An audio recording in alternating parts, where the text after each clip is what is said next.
اللهم صل على محمد فيما لا إله إلا يوم الدين. أعوذ بالله من الشيطان الرجيم. بسم الله الرحمن الرحيم. والصلاة والسلام على أشرف المرسلين وعلى آله وصحبه أجمعين. Fidèles téléspectateurs, une fois de plus, assalamu alaikum wa rahmatullahi wa barakatuh. Il y a de cela quelques moments, nous avons commencé le chapitre 19 du Coran intitulé Mariam, Marie. Chapitre classé parmi les Mecquois et qui nous relate non seulement la grandeur de Dieu, la puissance de Dieu, et également qui nous relate aussi la véracité sur le jour de Yawm al-Qiyam. Et ce chapitre commence par deux grandes choses qu'on pourrait appeler deux miracles,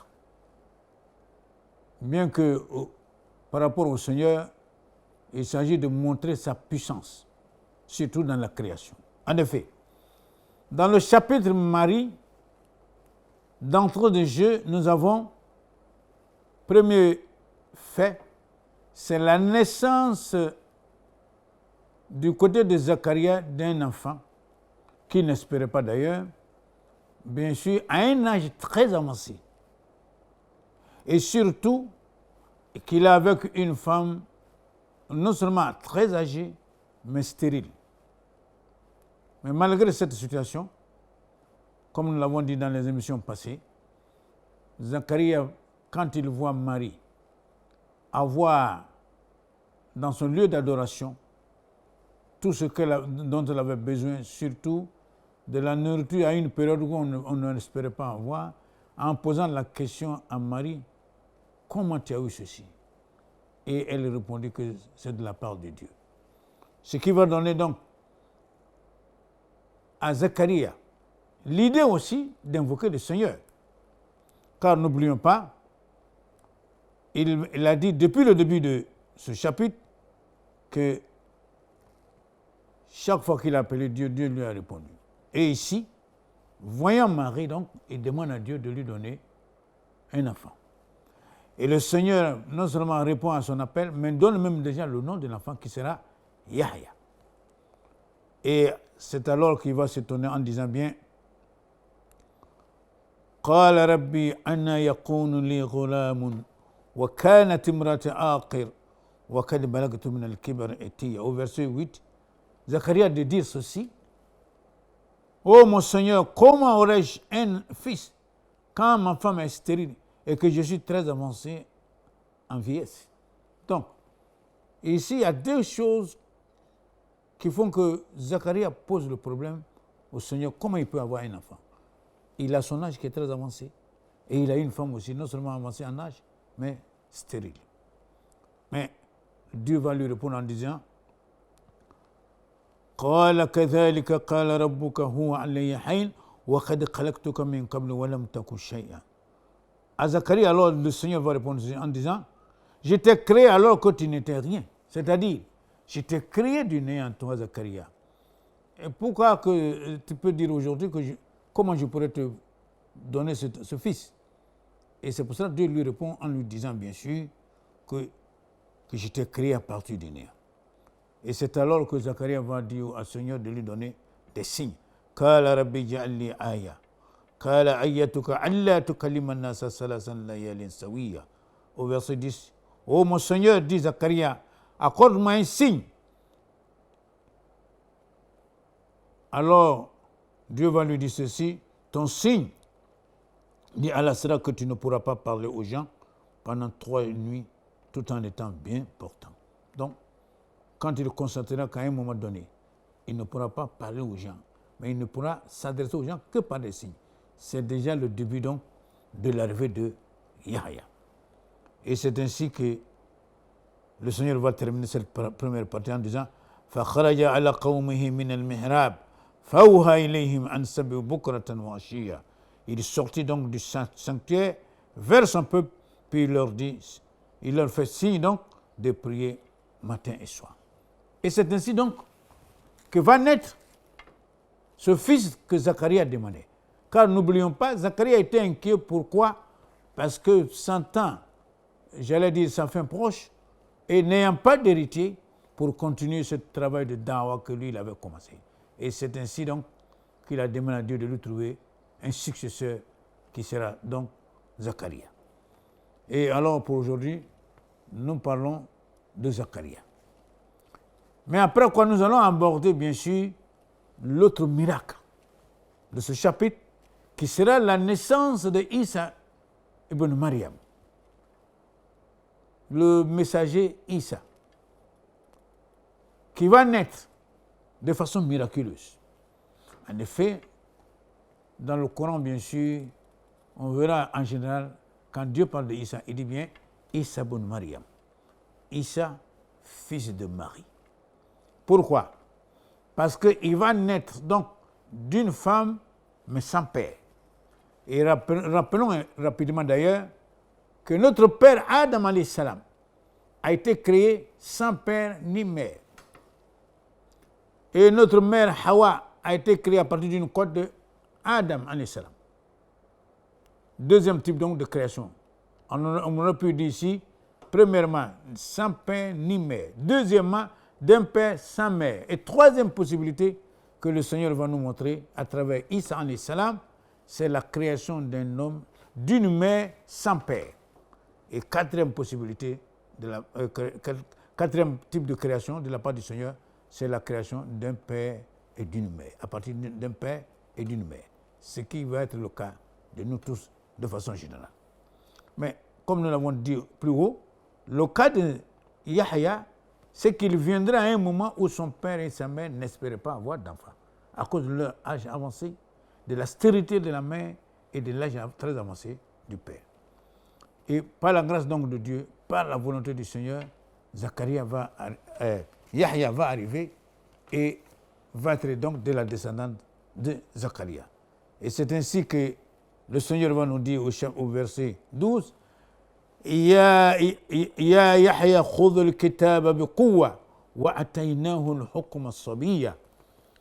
Oh Yahya, tiens fermement au livre, c'est-à-dire la Torah. Nous lui donnons la sagesse alors qu'il était enfant. Donc ici, c'est un appel de la part du Seigneur à l'endroit de Yahya, qui est appelé donc à tenir fermement la Torah. Et Dieu dit bien, nous lui donnons la sagesse alors qu'il était enfant. D'aucuns diraient même qu'il avait cette sagesse à l'âge de 3 ans, d'autres ont dit même 7 ans. Dans tous les cas de figure, c'est à un âge très précoce donc que le Seigneur va lui donner la sagesse. Et Zacharia,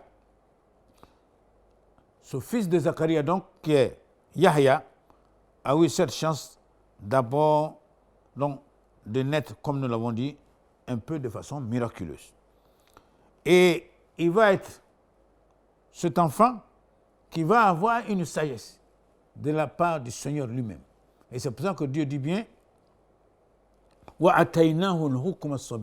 et ici, ce dont il est question, c'est la sagesse. Donc on a même parlé de la prophétie déjà.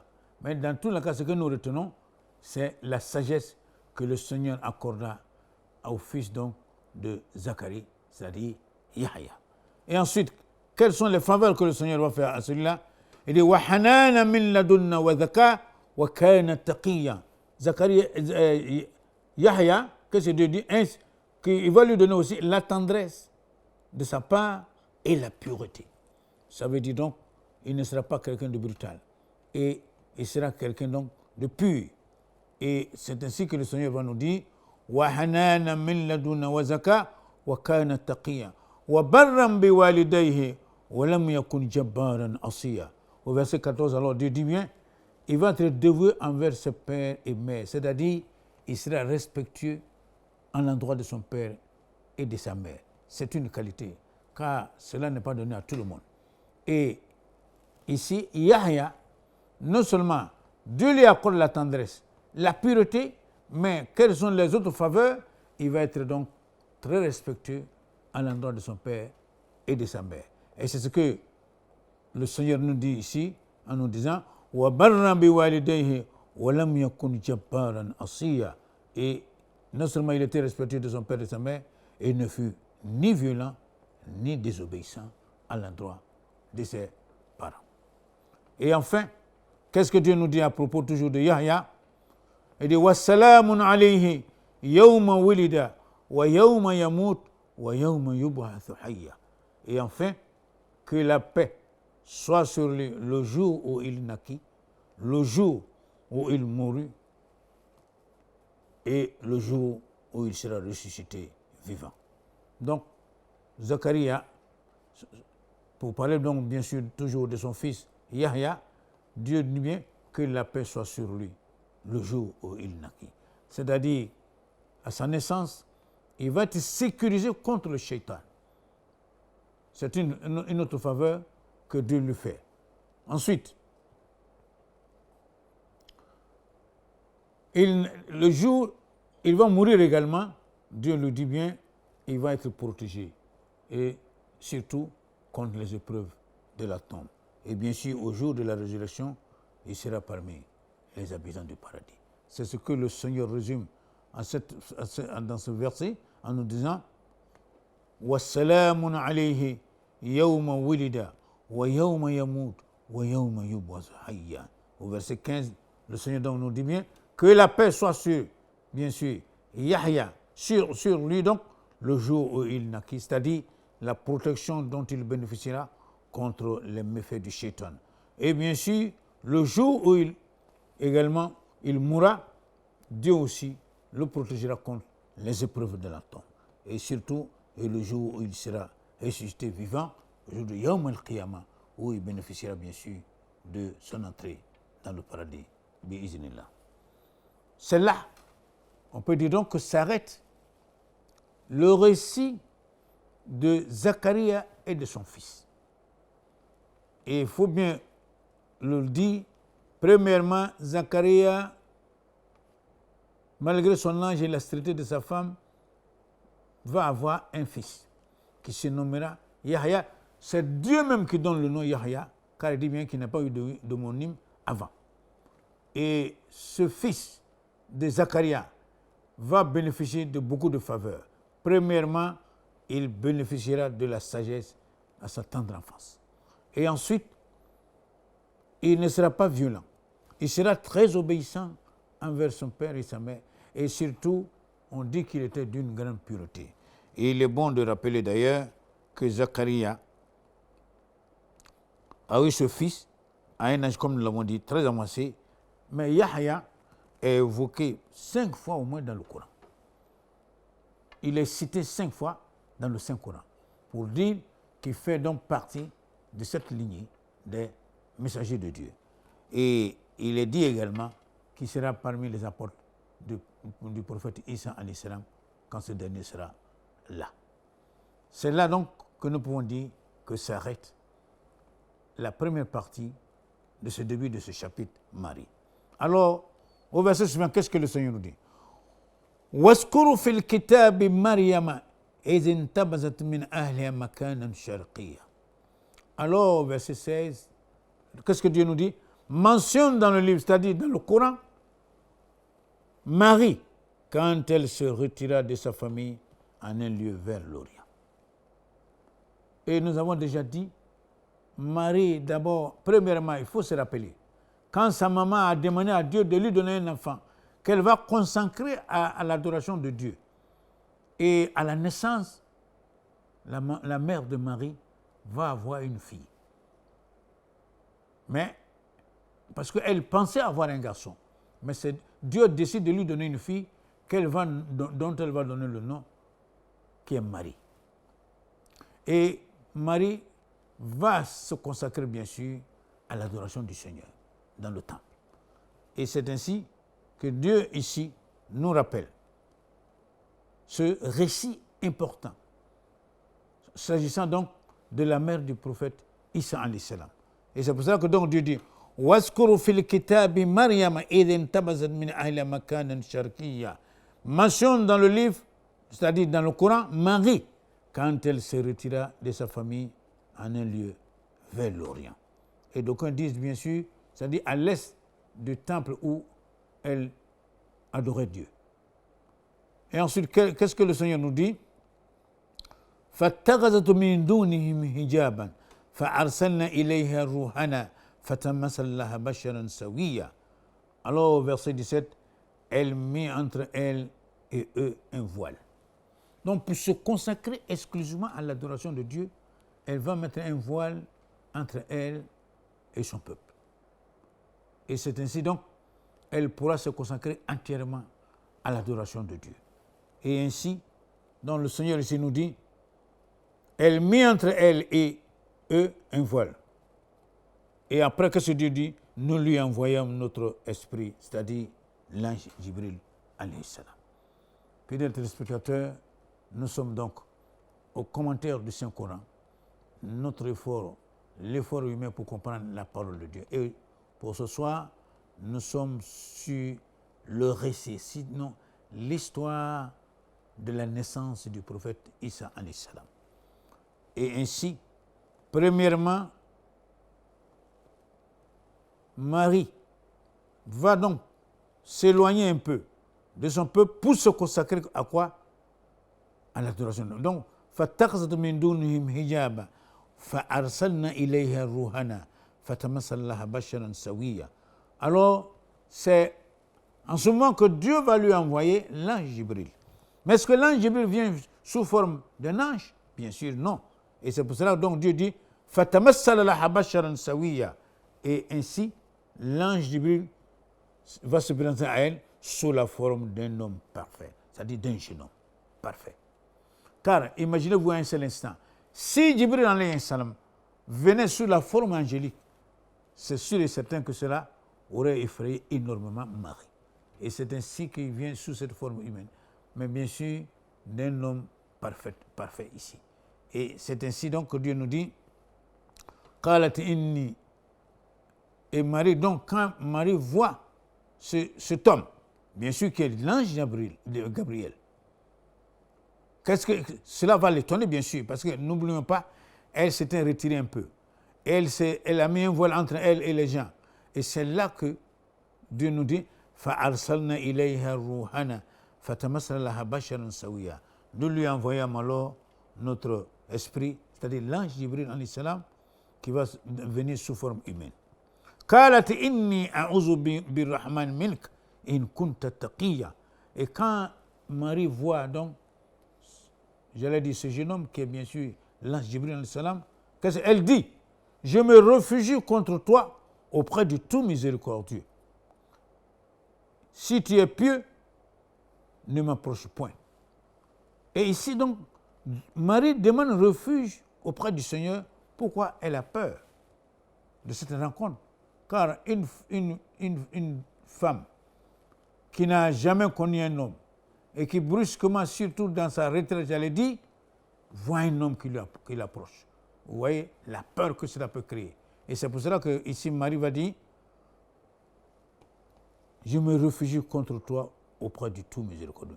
C'est-à-dire, je cherche le refuge auprès de Dieu contre toi. Parce qu'elle s'imaginait que cet homme qui vient vers elle va lui faire du mal, ou bien peut abuser d'elle. Et c'est tout à fait juste, c'est même naturel de la part d'une femme, quand elle vient voir un homme qu'elle ne connaît pas et qui s'approche d'elle, c'est tout à fait naturel qu'elle soit étonnée et qu'elle ait peur. Et c'est pour cela que Marie ici dit quoi? Je me réfugie contre toi auprès du tout miséricordieux. Si tu es pieux. Et ici elle insiste sur la notion de piété. Parce que si c'est quelqu'un effectivement qui craint Dieu, elle n'aura rien à craindre. Elle ne va pas craindre que cet homme vienne abuser d'elle. Et c'est pour cela qu'elle dit bien, si tu es pieux, alors pour dire en un mot, ne m'approche point. Et là, nous trouvons que cela est tout à fait naturel de la part d'une femme, surtout qui était isolée et qui ne faisait que adorer son Seigneur. Et ainsi alors, l'ange ici, sous forme humaine, va répondre en disant قال إنما أنا رسول ربك لأهب لك غلاما زكيا. Alors au verset 19, Jibril va dire ceci: je suis en fait un messager de ton Seigneur pour te faire don d'un fils pur. Je suis un messager de la part de ton Seigneur. Mais pourquoi? Pour te faire don d'un fils pur. Vous voyez un peu, chers téléspectateurs, cela peut surprendre Marie. Pourquoi? Parce que le messager qui arrive, ou bien cet homme qui est en face d'elle, lui dit qu'il vient pour lui donner un fils. Or, Marie n'a pas eu d'homme, n'est pas mariée, et elle est isolée pour adorer son Seigneur. Et on vient de lui apprendre qu'on veut lui faire un don d'un fils. Et quelle va être la réponse de Marie alors? قالت أن يكون لي غلام ولم يمسسني بشر ولم أكن بغيا. Alors au verset 20, elle dit, comment aurais-je un fils quand aucun homme ne m'a touché et que je ne suis pas prostituée? Parce que dans l'entraînement humain, pour qu'un homme ou bien une femme ait un enfant, il faut bien sûr qu'elle ait eu les rapports avec un homme. Et c'est pour cela que Marie s'étonne. Comment elle peut avoir un fils alors qu'elle n'est pas mariée? Elle n'a pas eu de rapport. Et surtout, elle dit ici qu'elle n'est pas une femme de petite moralité, c'est-à-dire qu'elle n'est pas une prostituée. Et je relis sa réponse. Elle dit, comment aurais-je un fils quand aucun homme ne m'a touché et que je ne suis pas prostituée? Donc, je ne suis pas mariée. Je ne suis pas une prostituée. Car toutes ces deux femmes peuvent avoir un enfant. Une femme mariée ou bien une prostituée peuvent avoir un enfant. Mais elle n'est ni mariée ni prostituée. Comment donc peut-elle avoir un enfant? Voilà la grande question que Marie pose ici à l'ange Jibril. Et ainsi commence donc, on pourrait dire, l'histoire de l'arrivée de Isa alayhi salam par cette rencontre de sa mère et la rencontre avec Isa alayhi salam. Et ainsi alors, قال كذلك قال ربك هو علي حين ولنجعل آية للناس ورحمة منا وكان أمرا مقضيا. Alors au verset 21, quelle va être la réponse de Jibril alayhi salam? Il dira ceci, ainsi sera-t-il, c'est-à-dire c'est une décision de la part de ton Seigneur, c'est-à-dire le fait que tu aies un enfant. Ainsi sera-t-il, cela m'est facile, a dit ton Seigneur, et nous te ferons de lui un signe, et nous ferons de lui un signe pour les gens et une miséricorde de notre part. C'est une affaire déjà décidée. Donc, ici, Jibril alayhi salam répond à Marie en disant bien sûr que ça, tel qu'il l'a dit, c'est-à-dire qu'elle aura un enfant, ça va être fait. Non seulement ça va être fait, que cela est facile de la part de son Seigneur. Et ainsi que cela est une affaire déjà décidée de la part de Dieu. Donc ici, l'information est claire et nette pour Marie, pour dire que Dieu a déjà décidé, de par sa puissance, de lui accorder un fils, bien qu'elle n'ait pas eu ni un mari, bien qu'elle n'ait pas été une prostituée. Donc, mais c'est une décision divine qui est déjà prise et qui va se faire. Voilà, chers téléspectateurs, comment Isa alayhi salam va naître d'une mère sans père. Cela est très important et cela, car beaucoup de choses vont être issues de cette naissance. Le fait qu'il soit né d'une mère sans père. C'est effectivement un très grand miracle, car nous l'avons déjà dit, il y a eu le miracle, on pourrait dire, de notre père Adam, qui est né sans père ni mère. On pourrait dire de notre mère Hawa, qui est née d'un père sans mère. Et le troisième cas ici, c'est la naissance d'une mère sans père. Ça, c'est ce qui va être le grand miracle et qui va étonner les uns et les autres. Et beaucoup de choses vont être dites à partir de là. Même Marie ne sera pas épargnée par cette naissance du prophète Isa alayhi salam. Nous aurons l'occasion de venir sur la suite de ce récit assez important et qui a des implications même dans notre vie de tous les jours jusqu'à aujourd'hui. Fidèles téléspectateurs, c'est la naissance donc de ce grand messager. Car il ne faut pas l'oublier, Isa alayhi salam non seulement est un messager pour le musulman, mais il fait partie des grands messagers. En effet, il est important de retenir que tous les messagers ne sont pas logés à la même enseigne. Il y a de grands messagers. Car Dieu même le dit, Tilka rusul faddalna ba'dahum ala ba'd. Tels ces messagers, nous avons élevé certains au-dessus d'autres. Et Isa alayhi salam fait partie dans l'islam donc de ces grands messagers. Nous aurons l'occasion de revenir sur certains détails de cet homme illustre, de ce messager illustre, bi'iznillah. En espérant vous retrouver pour la suite, nous vous disons assalamu alaikum wa rahmatullah wa barakatuh. Allahumma salli ala Muhammadin fil la ilaha illa yawmiddin. Allahumma salli ala Muhammadin fil la ilaha illa yawmiddin.